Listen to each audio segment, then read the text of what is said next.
Welcome to the Everybody Eats podcast. I'm your host, Blake Greenawald. Have you ever shaken the hand of the farmer that feeds you? Our mission is to explore and share local food systems and show how food sovereign communities can be established across the country. Join us as we speak with farm founders, innovators, and educators as we learn about their paths forward. Enjoy! Joining the podcast now is Brandon and Rob from Houston, Texas. Rob is a gardener, designer, and practitioner of various farming systems, including Korean natural farming, no-till, back to Eden, biodynamics, and permaculture. His mission is giving people medicine and education by connecting the various puzzle pieces to achieve food sovereignty. Brandon works to connect all components of a food hub system, which includes cold storage distribution, mobile grocery delivery, compost operating, and food waste pickup. Brandon's mission is to get the best food to young students, foster kids, vets, and the elderly. Brandon and Rob, thanks for joining the show. Thanks for having me. Appreciate it, Blake. Nice to meet you. All right, so to begin, we're going to start with your backgrounds. I want to know a little bit more about you guys and how you got introduced to agriculture and farming in general. So, Rob, why don't you start us off? Sure. I remember when I was younger, driving around San Diego, Southern California, the desert, the mountains, and it just really intrigued me how all the flora changed from these regions, and I didn't understand why, and I just wanted to explore that.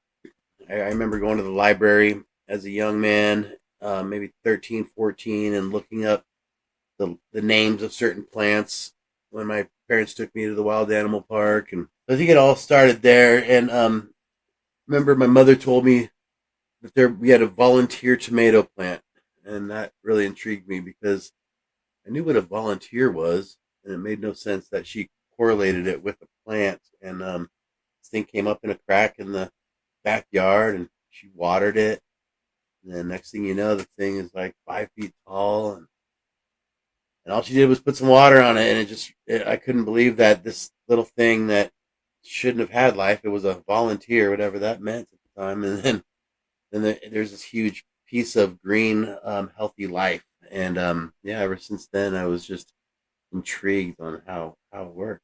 That was the beginning of it. And I started planting my own things. I started trying to propagate branches of different plants. And then eventually, I started growing cannabis in California when it became legal. And, I had to grow at a high tier to be able to compete in the market. And did that for a while, and then that brought me into soil.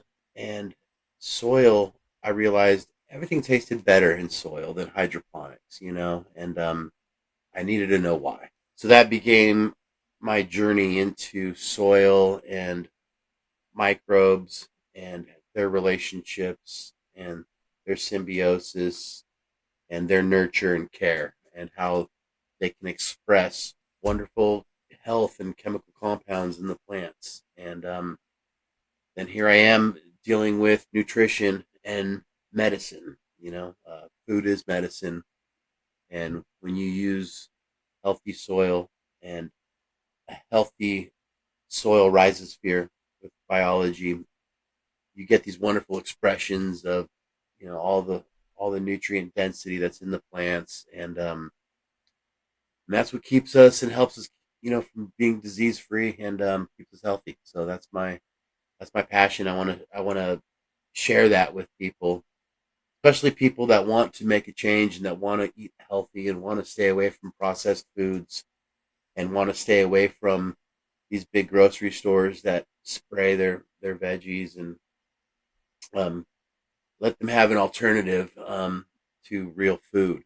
And so, that's what I want to do. I want to share that. I've been given that gift. It's been my passion, so therefore it's my hobby, and I research and lean on me for that. Awesome. Thanks for sharing that. And Brandon? Yeah, I would say kind of like Rob, childhood, growing up, having a grandfather that had a ranch, had, trained cutting horses, had a farm. I grew up around that from an early age, but then moved into the city. And, of course, it was no farming in the city at that time. I'm 51. So, you didn't really see, any farming or agriculture. And it's not till I got my own house in an acreage neighborhood where I had 2 acres.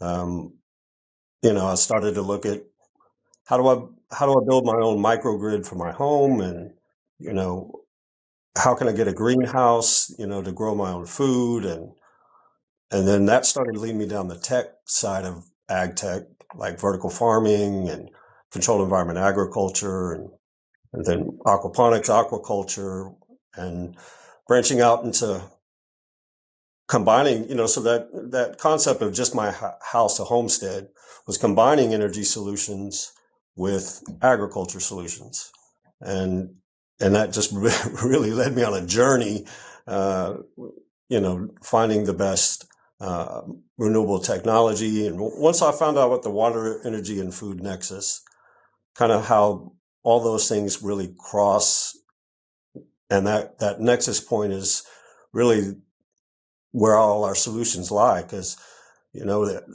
these things are interconnected, and now through technology we can kind of connect those. But the key is if you do it in the ecosystem. But how do you do it strategically, right? So getting into the figuring out how do you do it in a city, in an urban environment, kind of led me to a philosophy that we're trying to incorporate, unifying all that in unified farms. Awesome. So today we're going to talk about a couple different things, all surrounding the mission of achieving food sovereignty in the city of Houston. So we kind of broke it down into 3 parts. So we have the blueprint, which is kind of the current state and situation of food insecurity in Houston, and the blueprint of alleviating that, how that has established and how we do establish it. Part 2 will be the bureaucracy, so how the stuff actually happens behind the scenes, what organizations are coming together, what government entities are being leveraged to achieve that food sovereignty. And then part 3 will be the actual nitty-gritty of the agriculture, of how the food's being grown in each specific situation. So for the blueprint, let's get into that a little bit. What is our current state of food insecurity in the city of Houston? Well, it's like a lot of urban cities. It's a problem, and one of the things is that they get money for food insecurity, right? And the food desert issue is a problem, especially in specific neighborhoods. There's specific low income neighborhoods where 4 out of 5 households are suffering from food insecurity, and how do you alleviate that in an urban environment? When grocery stores won't move into those neighborhoods. It's I think it's an issue where really getting people to work together and thinking outside the box, to leverage more of a strategic plan, a unified plan, because there's a lot of people doing good things in the city. Rooftop farms, which I was part of on the post HTX downtown. We've got people designing edible landscaping, for people at their homes. And there's we have, of course, food hubs, that connect some of the farmers, but there's nothing really connecting all those things. And, the people that can't get the food are especially the elderly and children. We have so much agriculture here in Texas and around the Houston area, but Texas Department of Agriculture can't get local healthy food in enough volume to be able to provide, the schools. And, I do know that kids these days aren't as active. A lot of them are playing video games, and exercise is a problem, but diet is a problem. So how do we really do that? Especially the ones that need it. There are kids that maybe that meal at school is their only healthy meal, maybe their only meal of the day. And, there's a lot of elderly people that don't have those resources. We've got a lot of programs, but there's nothing really connecting it into a holistic plan.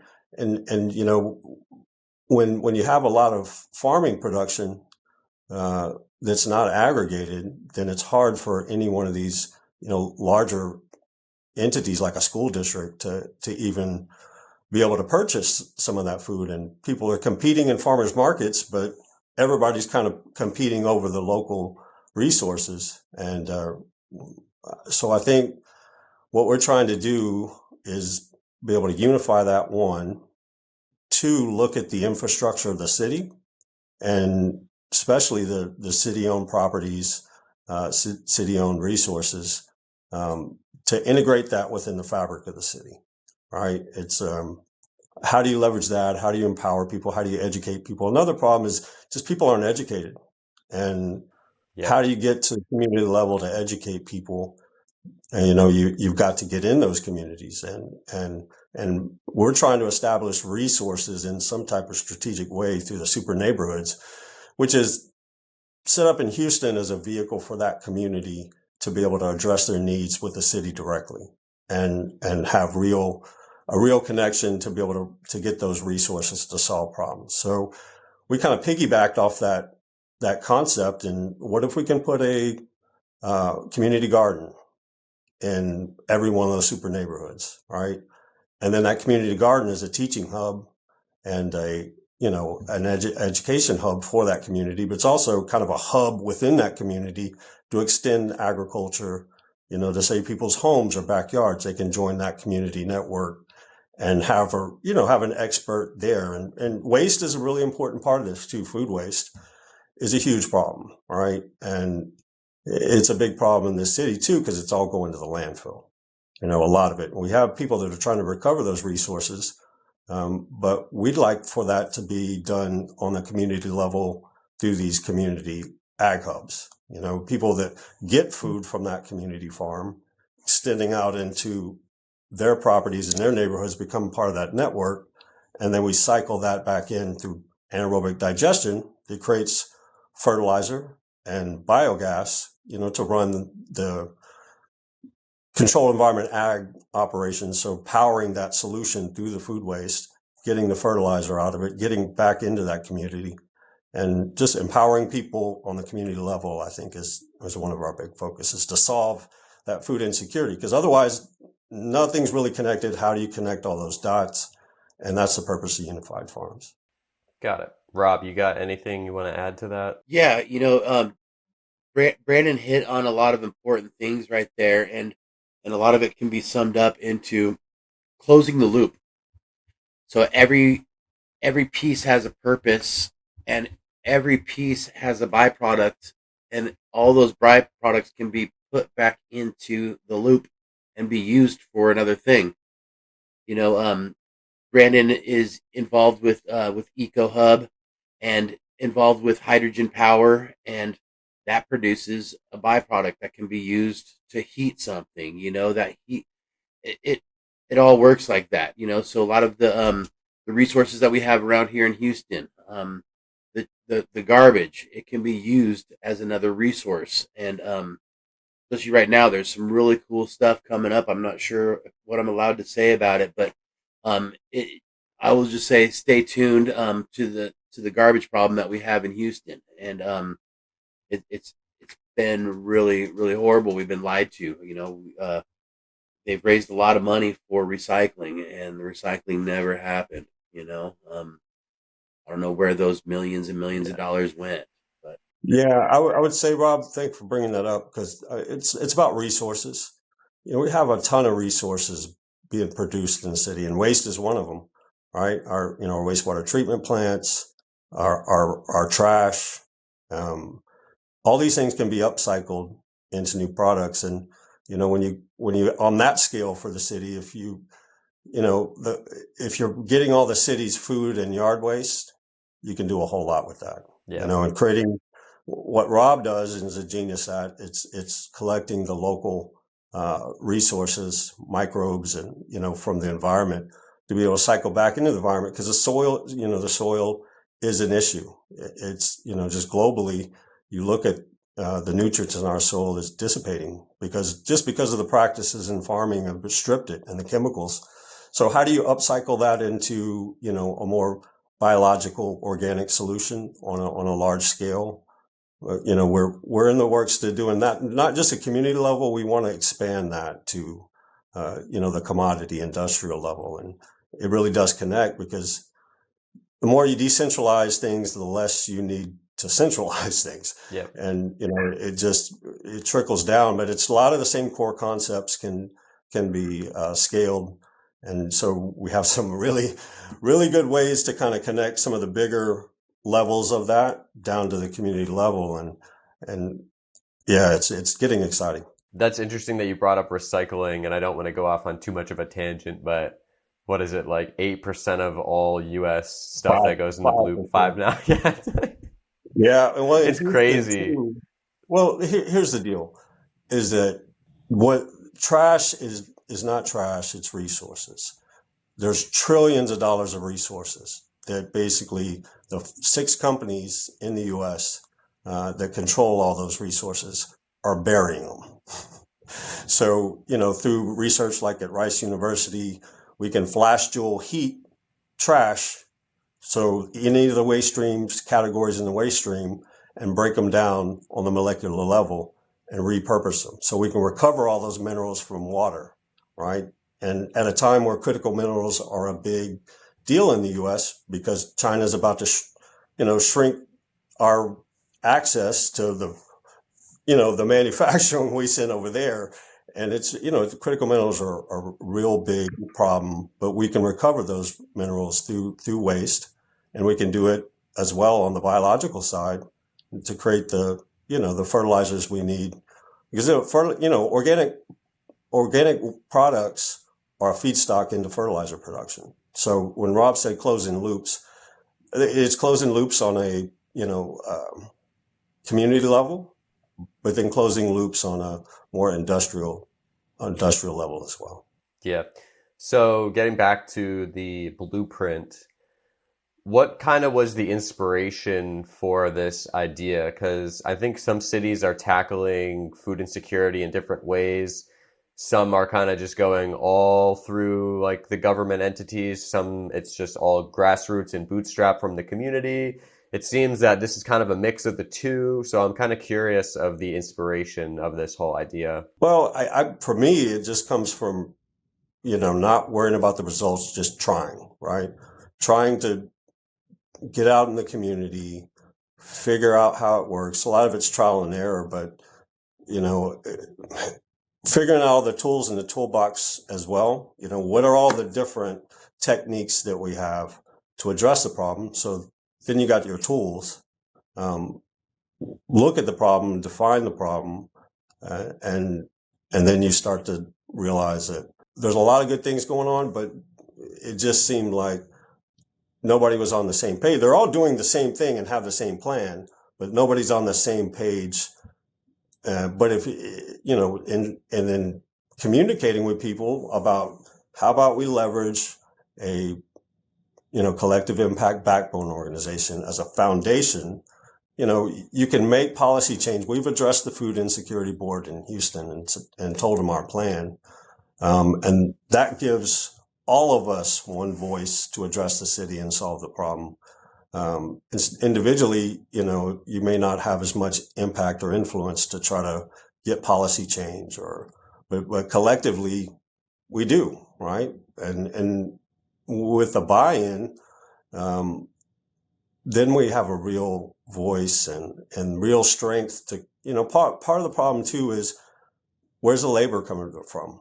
You have to have trained people. You can't have one person trying to micromanage, something on this scale if it's, really in every community. You got to have a lot of education. So train the trainer. And, but yeah, that it just came down to how do we strategically do it? I'm ex-military, military intelligence background. How do you geographically and strategically attack the problem? And luckily for us, the city had already set up these super neighborhood programs, and it seemed like a perfect fit to funnel all this through on a community level. Yeah, we've been blessed to have a large team around us, and Shakavan has been our leader and has brought everybody together in an organized manner. I've said it before.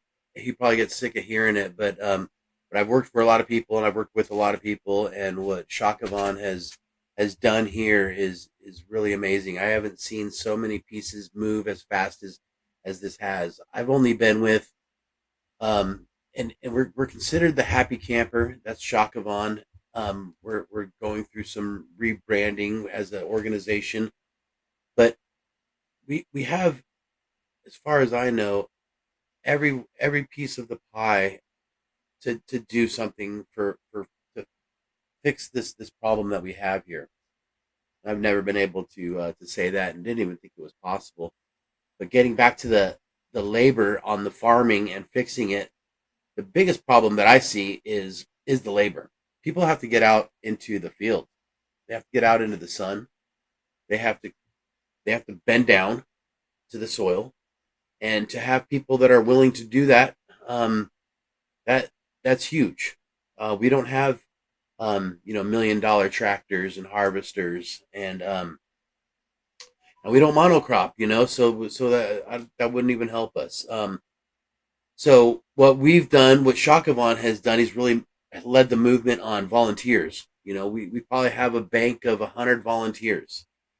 And every time we go into a community and where there's going to be a garden, a village garden or a community garden we're going to put up, Shakavan goes right to the local church and asks them if they're interested in this idea, if they're interested in eating healthy food, if they're interested in learning how to farm for themselves. And it's always a yes. And there's always people in the congregation,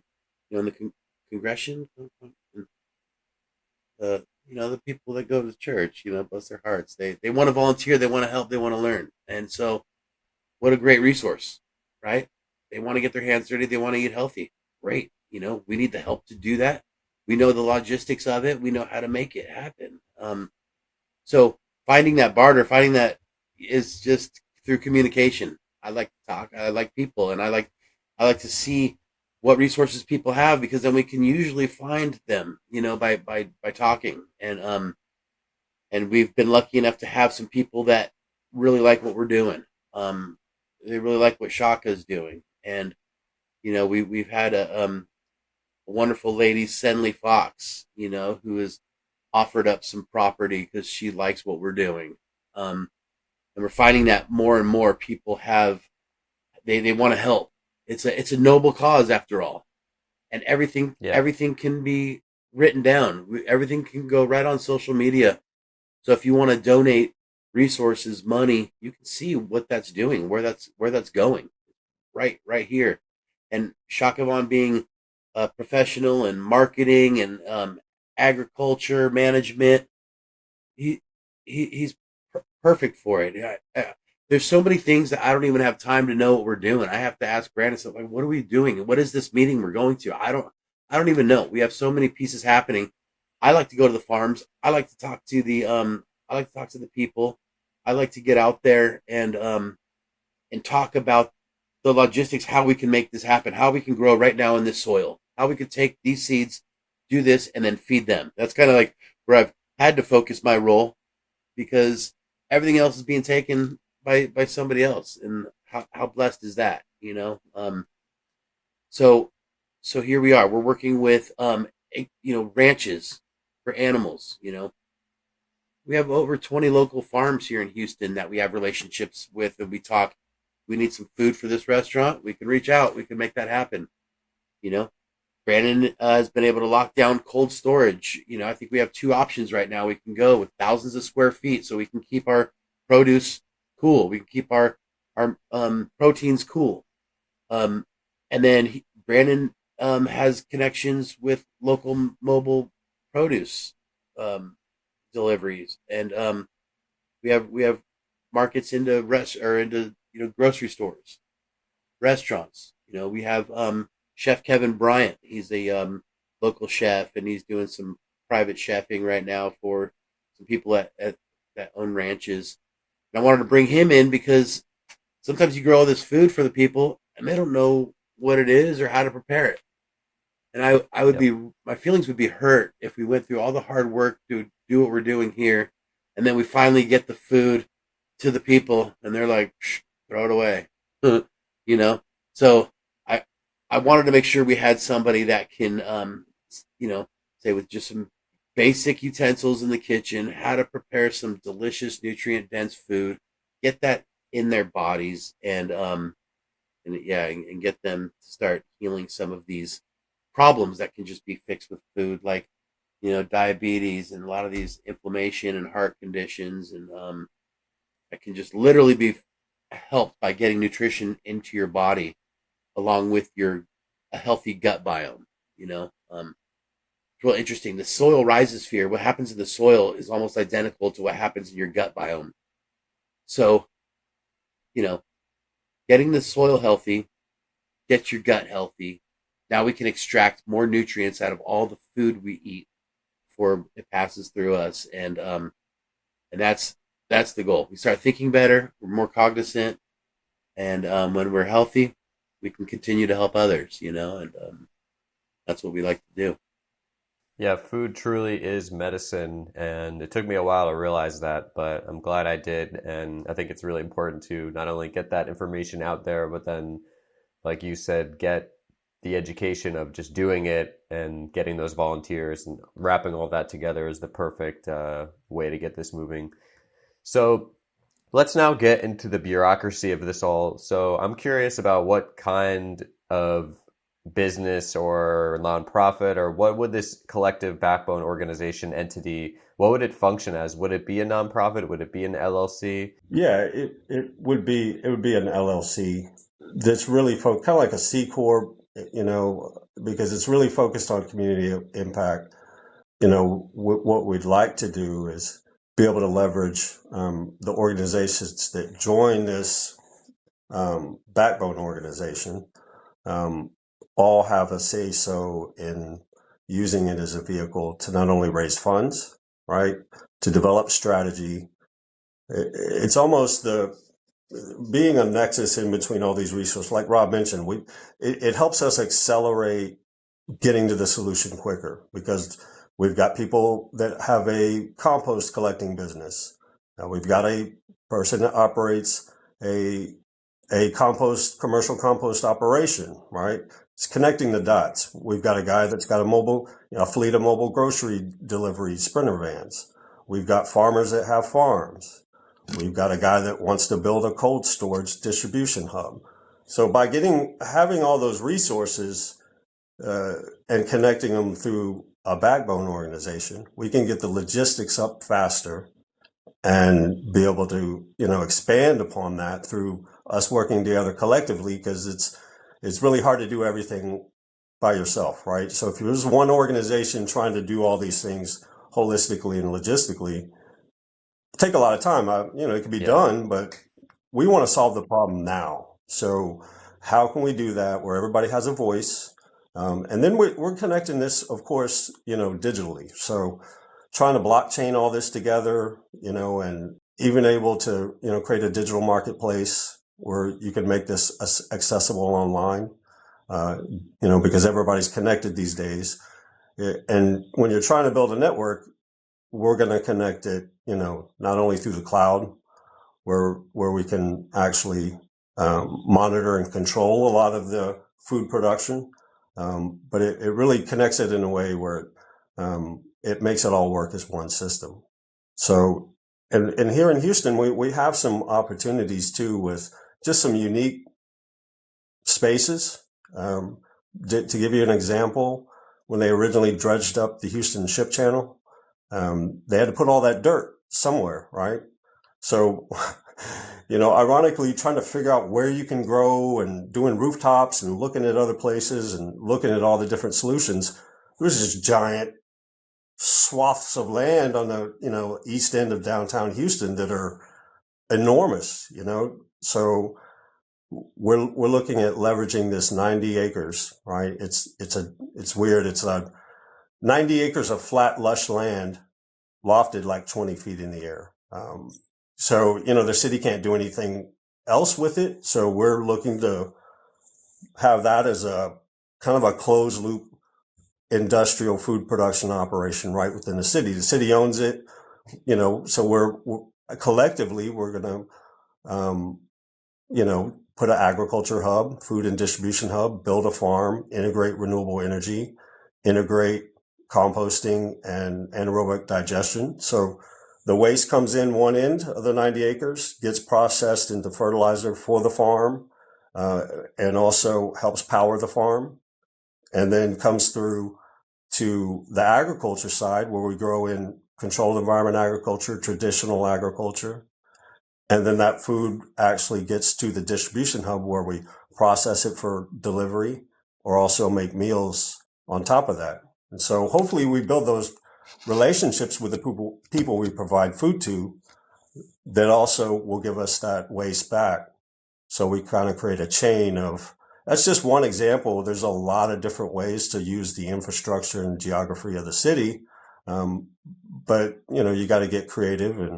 And I think by us accelerating, the process by getting people to work together, it's all about people and people working with people. And that's the important part. Everybody's in this for the right reasons. And, if we can find a way to help each other solve the problem, I think we can get to it quicker. And that's kind of the strategy behind, unifying people in one movement and do it for the city and do it for the people that we care about, because we all have a good heart and we're all trying to do something, but collectively, I think we can create a movement and make change happen now. Yeah, you brought up something really important, because that acreage, you've been telling me about that piece of land, Brandon, for 10 years now. Has it been 10 years? It's been about 10 years, hasn't it? Remember, we would drive around and you'd show me all the places that you had access to, different buildings and different pieces of land. And that land is a great piece of land for us to learn also. And that's one thing that we're lucky enough to have relationships with Rice University, University of Houston, Texas A&M, Houston Community College. Brandon just had a meeting with Shaka, with the guys over at the ag department over at University of Houston. And then Shaka and I just got put in front of a professor of Rice University, Dominic. Teresa Anthony, the social impact director of Houston, she put us in front of him. She likes what we're doing and she's helping us, which is a wonderful resource to have. And I think we're so blessed to have these people that want to help us, want to put us in front of the people that can help us. And he's got students that are engineers, architects, builders. They have a fabrication building. He's like, what do you have in mind? Wow. We have so many things in mind. One is that property, we need to see if it's contaminated, right? We can't just start growing stuff there unless we're using biodynamic accumulating plants and yanking toxins out of the soil. So we're going to start with soil tests, and some of these colleges have agreed to help us get these soil tests done. Then we can look at the leaf sap analysis and see if any of that's coming into the plant, into the vascular system. Okay, cool. Now we can treat these areas with plants and with biology and see over time, month by month, how it's getting clean, how it's cleaning up. And all that data we want to share. We know the technique to do it. And we'll share with these colleges for helping with us. And now they get to learn what microbes doing what. What plants are yanking what heavy metal out of the ground faster. At least on that land in Houston. Doing the same thing at ranches. Making their soil more nutrient dense for their animals, which in turn makes their animals more healthy for us. And we want to share that data with the colleges, whoever helps us out, get this done. But we have the people to do it, who will do the treatments. And what a great resource to have, right? To make sure that we're growing on clean soil that's not contaminated. Friendswood, I just found out they had like an epidemic there. I heard there was some young kids 20, 30 years ago that started leading a movement because Friendswood was built on basically toxic ground. People were getting sick. I think they were making there were DJs and local music, and they were making art and try to bring awareness to it. I thought that was a really cool story that my buddy Glenn told me about. And every area that we go in Houston, since there is a lot of refineries, there's a lot of factories, all this ground, we don't know what's on it. Houston's been around for a long time, and we really need to make sure that all this soil, all the earth is being tested for contaminants, so we can at least make sure that the food is safe. Yeah, and that's important too. I mean, when we go in these communities, especially the ones that need it the most, a lot of times those are the communities that suffer from industrial, businesses around those areas. Well, we can help remediate that. We can help clean up the environment and just be able to turn something toxic and contaminated, something that's considered wasteful, repurpose it into something healthy, and really clean up the environment more holistically. Water is a big portion of this too. State of Texas is in a water crisis, a big water crisis. I think they just passed a constitutional amendment to raise $20 billion, and Houston is no different. You wouldn't notice it in a city like this, but our water purification plant for 80% all of Houston's drinking water is failing. So we working with Rice University, we're working with advanced water technology, so we can remediate, filter, desalinate, we can pull water out of the atmosphere. So water resources are a huge part of agriculture, and we're combining those in with all the other different techniques to be able to make sure that our agriculture operations have the clean water, right, and access to water as well. Quickly going back to the soil thing, similarly in Buffalo, also heavy industrial background, no longer in the area. So exactly, these urban farms in the city of Buffalo are like, we have to test the soil. We have to make sure that it doesn't have these heavy metals and these other toxins in it. So that's always a huge, huge component. Something that popped into my head when you were talking about volunteers and talking about the LLC is how is this all being funded? That's my question. Like, I get the volunteer and the labor aspect. The labor is kind of being through the volunteers, but like, are people having salaries? Like where's the money for all this stuff coming from? No, we yeah, I make no money. The wife isn't happy about that. Yet, we are searching for funding, and one thing that Teresa Anthony has really helped us with is letting us know what grants are available, helping us get the grants in front of us, sign up, and so we have been assured by some people that money is coming. So we've halfway built at a church in South Acres, Houston. We still need to do irrigation, and we need to do shade cloth, and we need to do wildlife netting.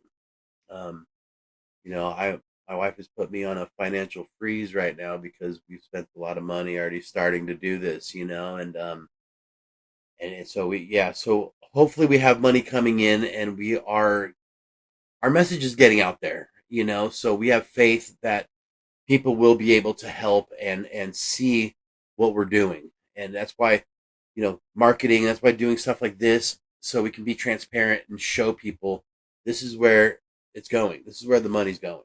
And if you don't have money and you like the cause, we love resources. We love bagged leaves, bagged grass from your neighbor, as long as he's not throwing pesticides and chemicals on it. We can compost that. We can process that. Biomass, we can process that, and by that I mean like your leaves, your sticks, your tree cutting, your wood chips. We can use that. If you can't donate financially, if you can drive a car down to one of our community gardens and drop that stuff off, and then we'll show you where your compost. We'll show you where your biomass goes. We'll explain it to you. That would be fun for me. I love that kind of thing. So that's basically what I have. Is hopefully money will be coming soon for it, and everything will be transparent. I'm sure Brandon has something. On the community side, that's kind of the where we're at right now. But as we kind of, the first part was to get everybody to agree to Yeah. work together. We've got that. And that connected all the resources. So that allowed us to go ahead and form the backbone organization with the input of all those people. So you didn't want to just form it and then tell a bunch of people and try to get them to join. The idea was to get everybody to agree and work together to form the structure of the organization. And we've already engaged the city, universities, so everything's connected. Now that we have that, we're going to go ahead and form Unified Farms as a backbone organization. But each one of these individual groups, a lot of them, these their own businesses, right? So, by this movement's able to try to grow the awareness and grow the pie. So all these individual companies.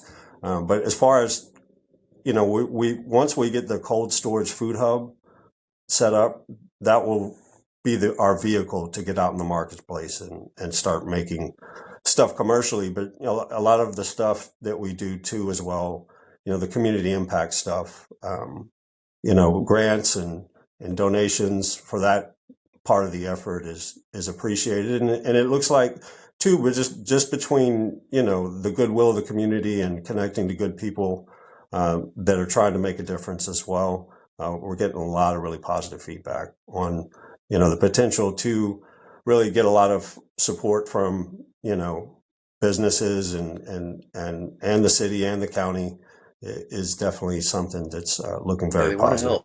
help, and that's a good thing. We want to do some soil testing on a ranch. We go, okay, well, let the help come on in and do what you got to do. You're just trying to feed people. It's a good cause. And we're lucky enough to find that anybody who we encounter does want to help, and if they can't help in this way, they can put us in front of somebody that can.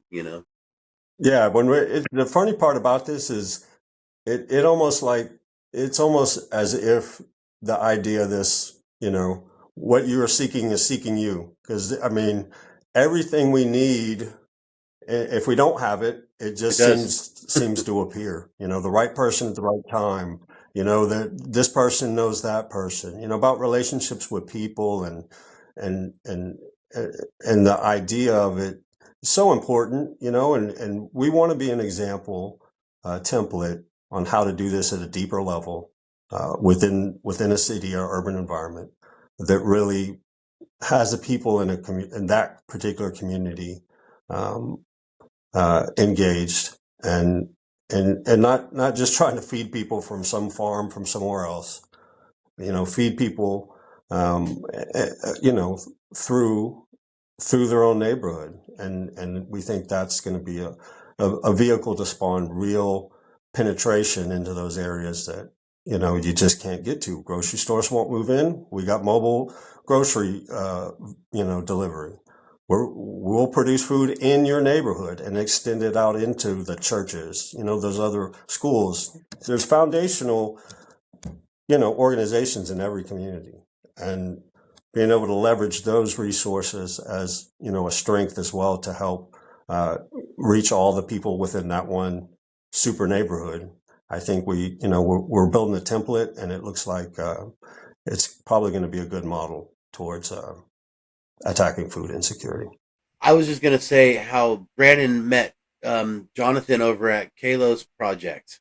It's kind of right there. And then I ended up meeting Jonathan, and Jonathan, he's the CEO of an edible landscaping company. Grow food, not lawns.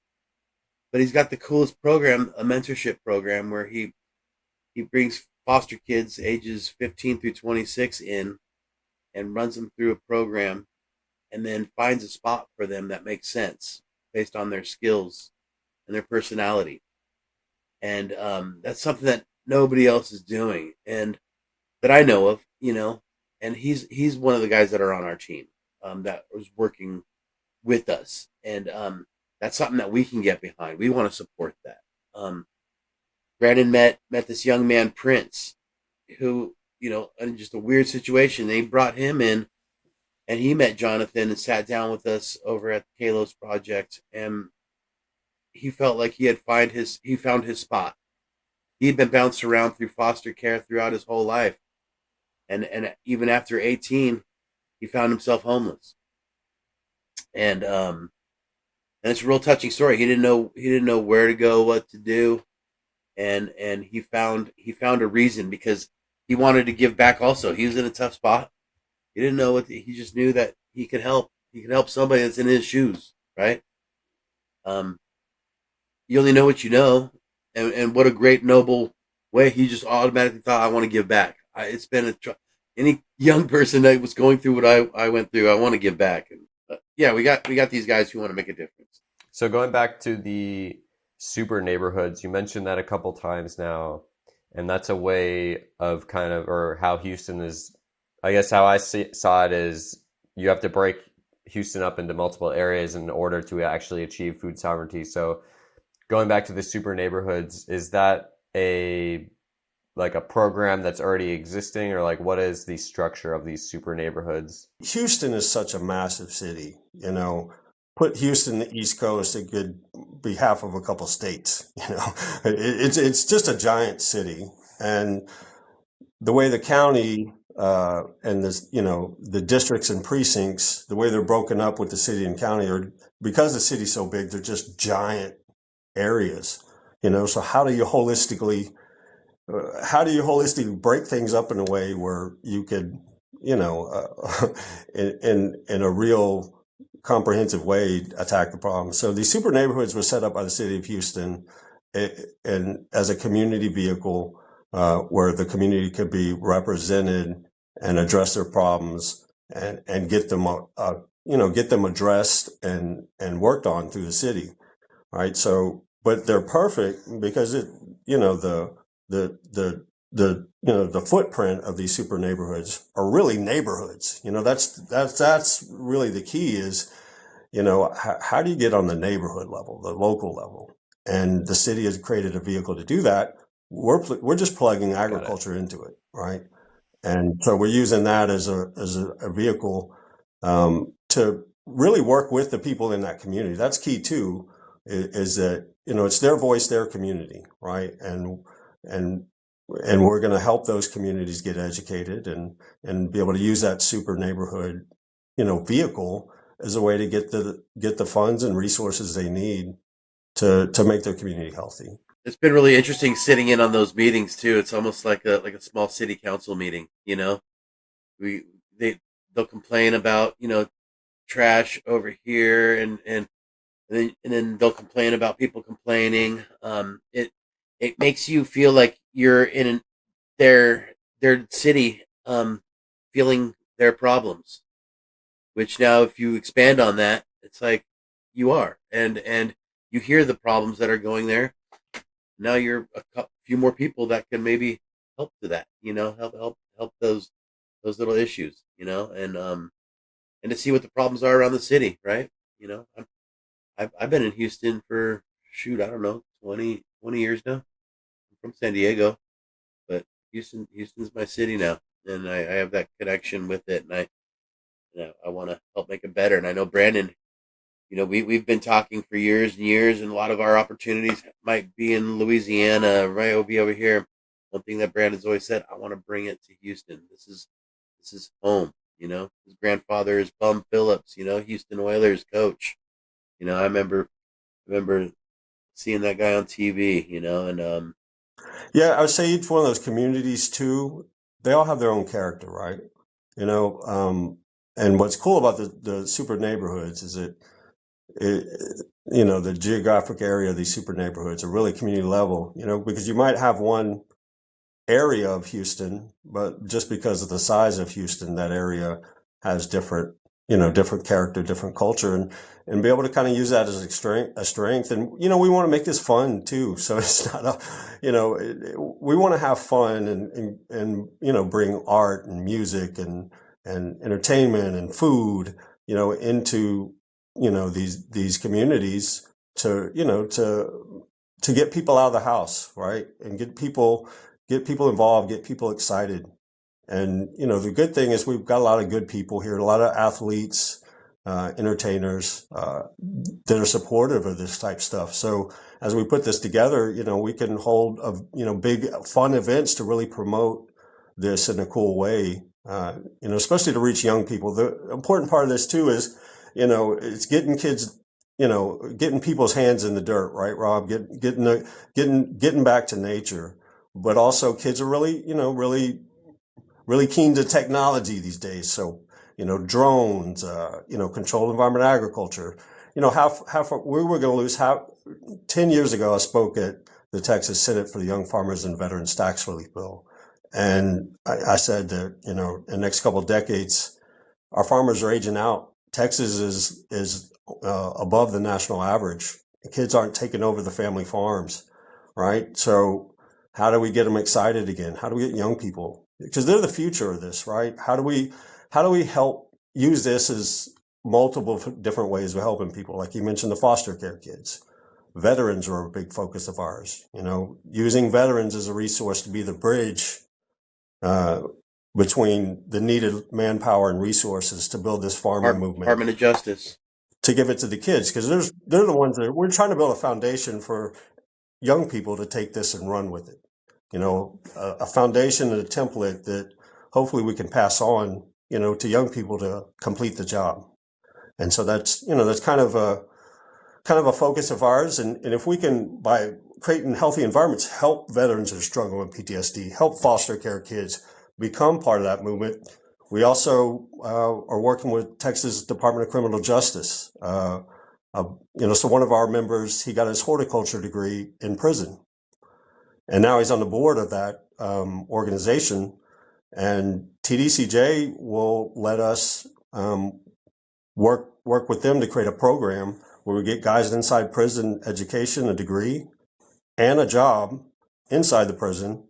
When they get out, they got a job farming, and we can leverage the entire prison farm as a resource to get healthy food to, our fourth largest school district in the United States. So those are examples of just different people with different stories, that are part of this collective. And it kind of all adds to the tapestry of, what a unified solution is. A unified solution is not just one solution, it's all the solutions combined together. And I think that's the important part of getting people to work together. Yeah, I'm kind of seeing it now as, instead of how we're battling the monocrop factory farms, it's like the biodiversity is the key in the agriculture, and it's also the key in this organization.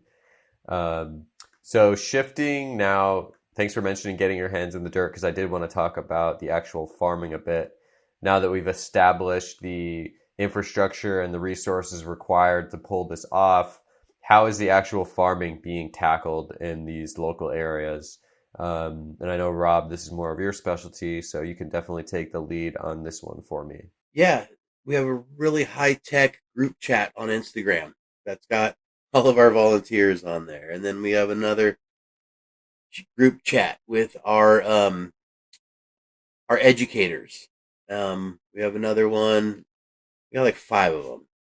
A little excessive, if you ask me.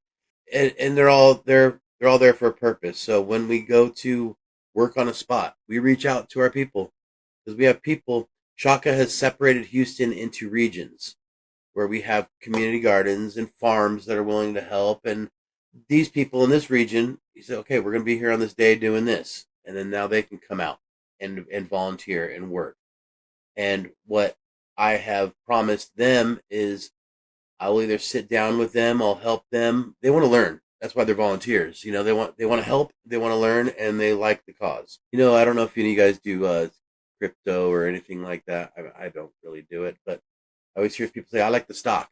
You like the stock? If you like the stock, buy the stock. They like the cause, so they want to help, they want to be a part of it, and again, everywhere we go, like we went to Finca Farms yesterday, Shaka asked about event space.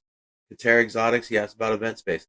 All these places, I was like, why are you doing that? He wants to hold things to bring that music, bring that art, bring the community, bring the kids out. So that's how we do it.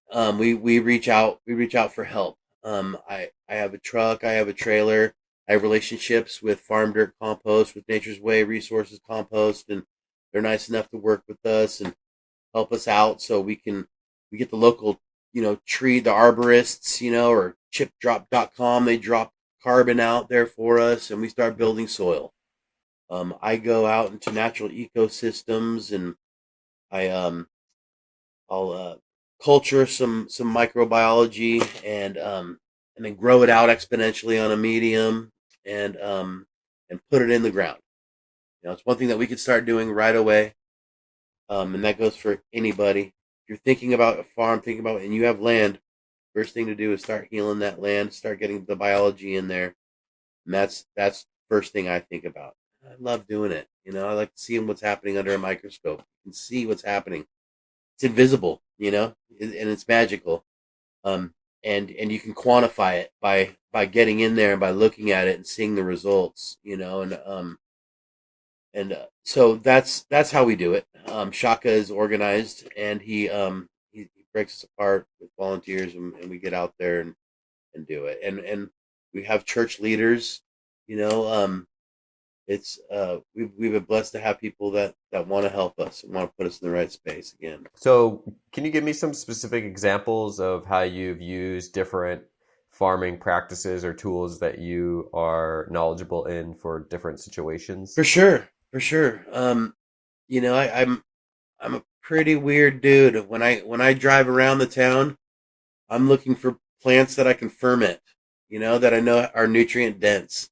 You know, I'm looking for a spot where I could tell that no human traffic has probably been, and hopefully no boars have been in there, and I can move some leaves around and find some good, healthy indigenous microorganisms.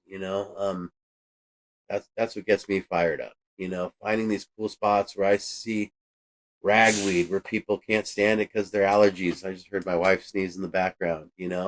And I could take this ragweed that grows so healthy without any help from anybody, and I can ferment that, and I can take the wonderful plant hormones that are in there, the auxins, the cytokinins, the gibberellins, the yeast, the lactobacillus, and put that back into the plants that we want to do, and free up the workload of the plants a little bit so they can concentrate on other things, and utilize that work.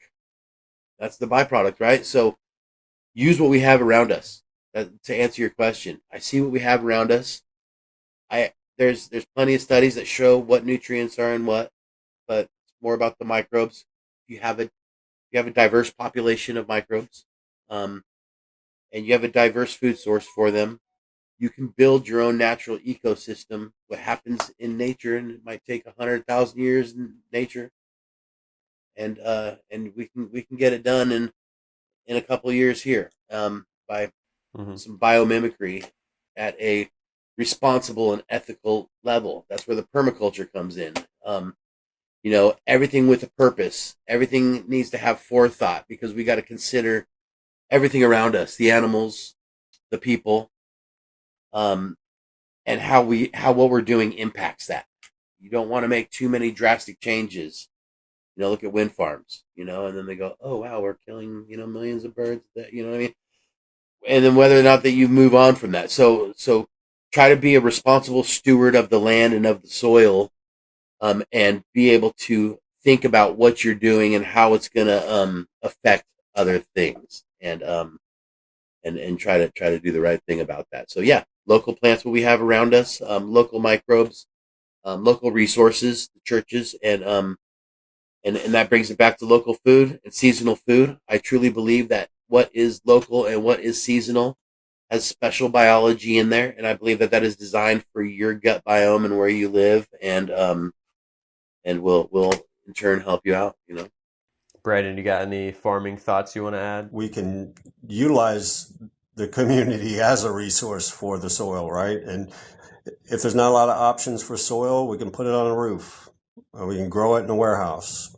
We can, if it's controlled environment, we can integrate renewables and cut out the cost of growing things in a controlled environment. There's all kinds of tools in the toolbox, but every community is different, right? So, if they do have land resources, Rob can use that land to generate its own resources. And through having connections to other commercial food waste and composting partners, if they don't have those resources in the community, we can use a community, what we have in the environment in that community. If not, then we can help remediate and improve the soil in that community, right? So it's each area is different, but we have the ability to use the resources from that community as an advantage. If not, well, we can help get those resources where they need to be. And if not, there's no real option, to really have land within that community. Say a lot of Houston's a big parking lot. Well, we can grow it on a parking lot. We can grow it on a roof. So we can pretty much attack the problem, in many different ways. But, soil is important. Like Rob said, it just tastes so much better. And microbes are important. These microbes, they produce secondary metabolites that have other functions for us. And in plants, you'll disease resistance, pest resistance, drought tolerance, a lot of results that we don't even think about. If you're growing nutrient dense plants, the aphids and the mites, they don't want to eat it. They don't like it. That Brix level is super high. They don't want a part of it. Nature has told them to come fix problems, and there's not a problem when the plant's healthy. When you build the soil, the roots can dive deeper. Now they can mine extra nutrients and mine water, so you don't need to water so much. We can break through that clay using biology and be able to access and wake up those minerals that are all stacked and locked out. We can open those up. So yeah, the gut biome, it's doing what the soil rhizosphere is doing. And hey, I learned that from Dr. Zach Bush. I recommend, look into what that guy's doing. Dr. Christine Jones, great resource for all this information, and they have white papers on it and studies on it, and it's amazing what we can do. And so, you asked about what to use for like what processes, and that's basically what it is. Use what we have around us. So in preparation for the episode, you mentioned ego and how it's important to lose the ego when it comes to these practices. So can you get into that a little bit? And I hit on it a lot because it's not just a problem in the farming industry, it's a problem in life. A lot of people are very proud of themselves, and you should be. I get it, especially if you're accomplished and you're doing the damn thing. But what a lot of us tend to forget is other people are doing it too, and it's important to listen and be open-minded to everybody. Everybody's not the smartest kid in the room, you know what I mean? And so when you can put that aside, when you can listen to everybody and you can take everybody into consideration, then we can all listen. We can all get on the same page. We all need to understand everybody has an expertise. Everybody's good at something. Even if it's not even the thing that they're the expert in for what we're doing. It's going to be something else that they'll be beneficial in. But once you close that conversation down because you have some bias or some ego or some special relationship with a certain technique and that has to be done this way, it tends to slow stuff down. And so and we don't have that problem.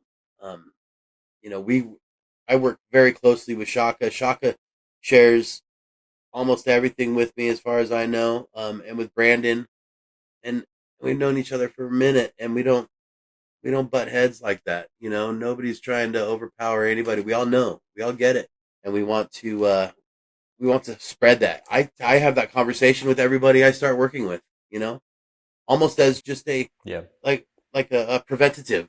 You know what I mean? Like I'm 49 years old. I choose what I'm going to be doing and where I'm going to be, and I choose what I will not deal with at this point, and if it's negative, it's gross, if I don't want to be around it because it's bad, it's bad for me, causes stress, I'll leave, and I'm sure a lot of people are like that too. And I've never felt that in this place, and I want to keep talking about that because I want to open that conversation in case somebody does want to go there. They realize how other people see it, and let's all just be cool and work together.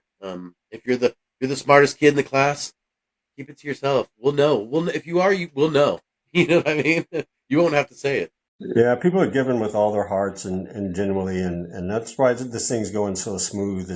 I think the timing is everything. I tried to do this years ago, and I'm so thankful Rob was part of it. I tried to do exactly what we're trying to do now, and I think that was a problem, Rob. I'm glad you brought that up because I think there was people with egos. Everybody agreed if we worked together, we could grow collectively a bigger movement, right?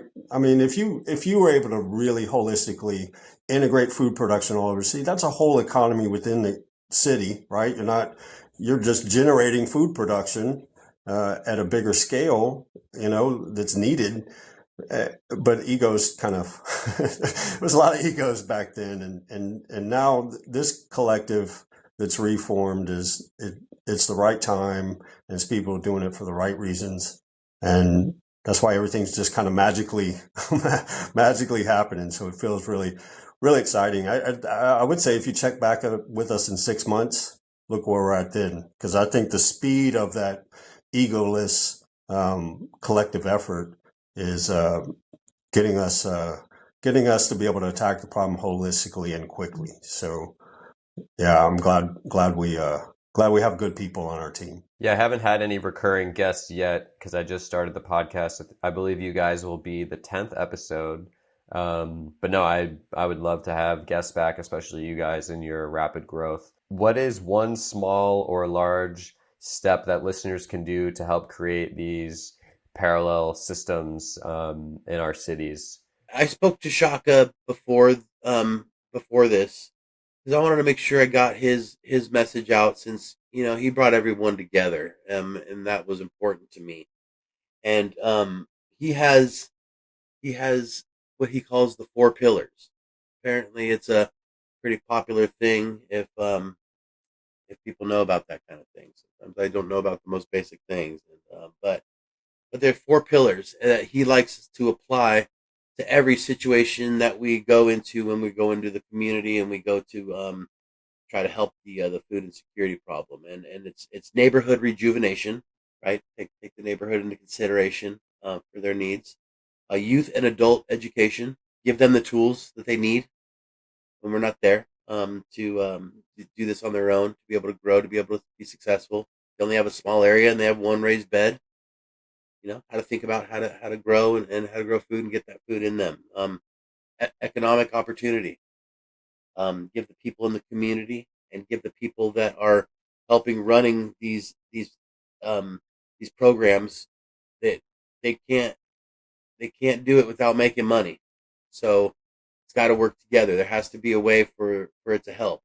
And we're lucky that people know what healthy food is, and people will buy that food, and that money will go back into what we're doing. And then the 4th pillar was regenerative agriculture. So a lot of people, there's a lot of buzzwords in the gardening and the farming community. I don't like to use organic because what does organic mean? It's got about 25 definitions this year. Yeah, I like to use natural. A lot of people let's say sustainable, but regenerative is not just sustainable; it's giving back, right?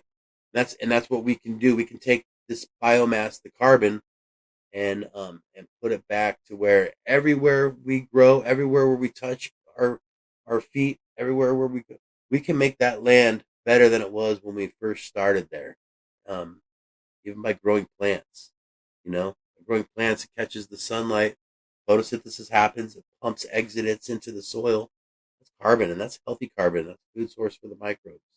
So that's my goal is everywhere we go, improve the quality of the soil. Those are the 4 pillars. Yeah, it's a special man. If you guys see Shaka Vaughn around or whatever, talk to him. He's one of the coolest cats you'll meet. Yeah, I would say get on the internet, start learning, start reading, um, and try to find if there's any organizations in your community, right? See what's available in your community, and go reach out and try to learn, what's happening in your community. Um, one example I really love of the power of farming is World War II. So, while our soldiers were off fighting, the people back home were upcycling manufacturing into the tools that were needed to win the war. But but what was the engine behind them? Freedom farms. So, that's a really great example of how agriculture on a community level was just leveraged in a way that was, impactful and really, really made a difference. I would say did help us win a war, against fascism.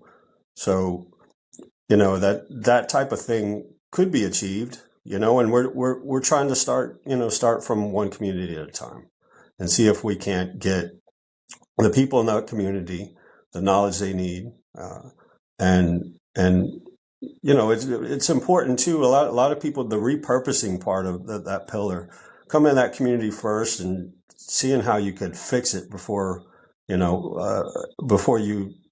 go offer them solutions for the future. You've got to let's lay that foundation in that neighborhood and clean it up, get it ready, and then the healthy part comes. So out of that becomes the healthy side into those communities, and it's a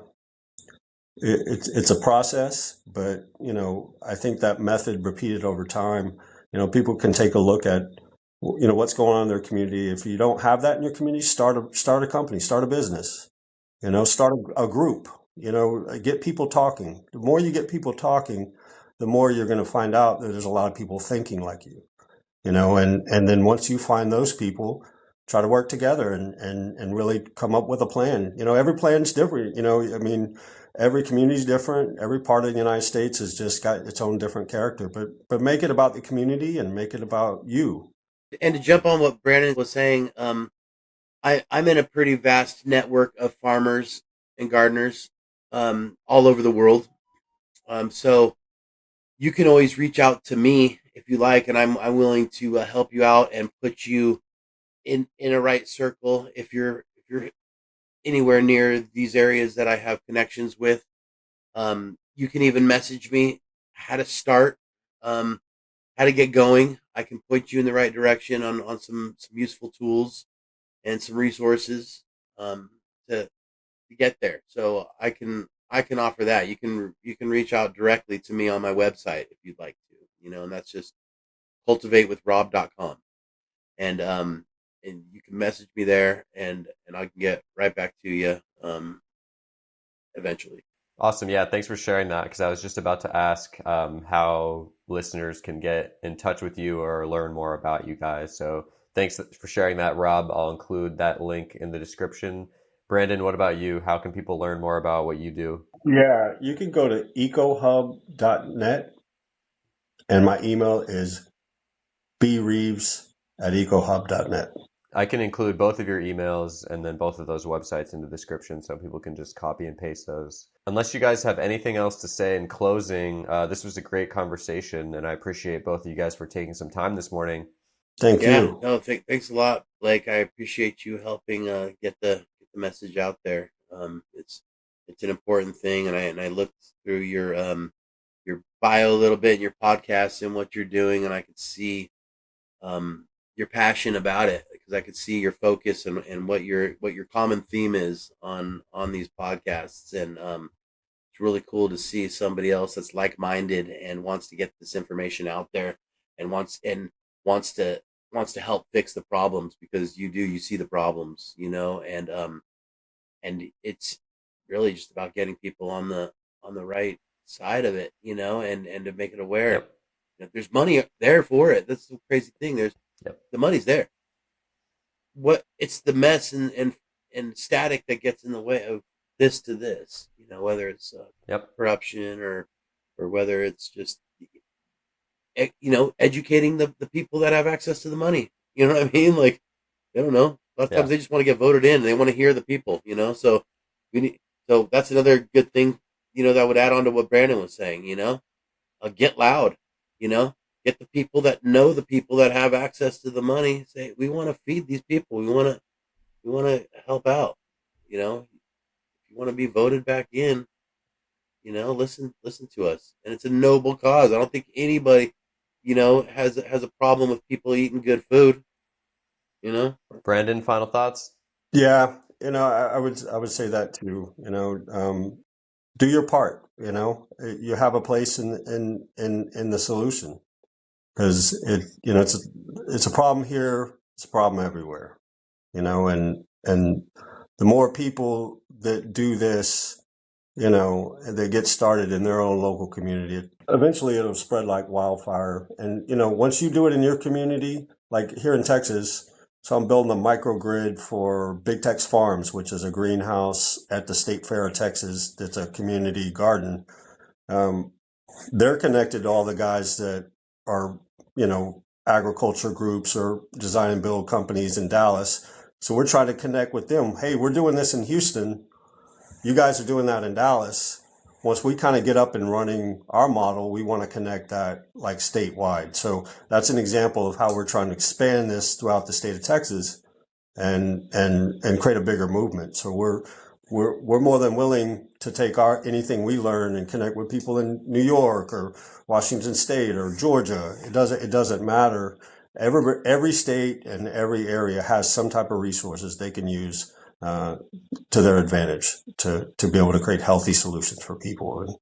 And we just want to make this thing a reality, and we can look back and say that, it started on a community level, and we figured out how to grow that in a more holistic way to really, really solve the problem instead of just talking about it year after year. Oh, these food deserts, we're gonna keep complaining about the problem. And the key too is, if we can leverage this in the right way, it's, they're gonna have to write policy and work with us, because otherwise, the public's not gonna like it. And, we're gonna be loud, we're gonna be vocal, and we're gonna make change happen for the right reasons. Yeah, one fun way to do it and to raise awareness, and I had this idea about 4 or 5 years ago, and we're going to do it next year, Brandon, is a giant pumpkin growing contest, So my buddy Sean Hawkins, he's got Cultivated Mind mushrooms.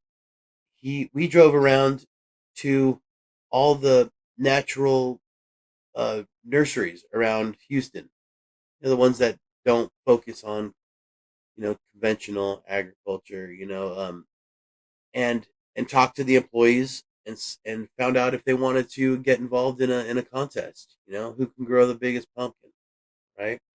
And everybody wanted to do it. They were all about it, So we went to all the nurseries, and now you can go to the compost yards. Anyone who's involved in this kind of thing, you make flyers, you give them out, and you put everybody's business on there, their company on there, so it kind of helps promote, these people.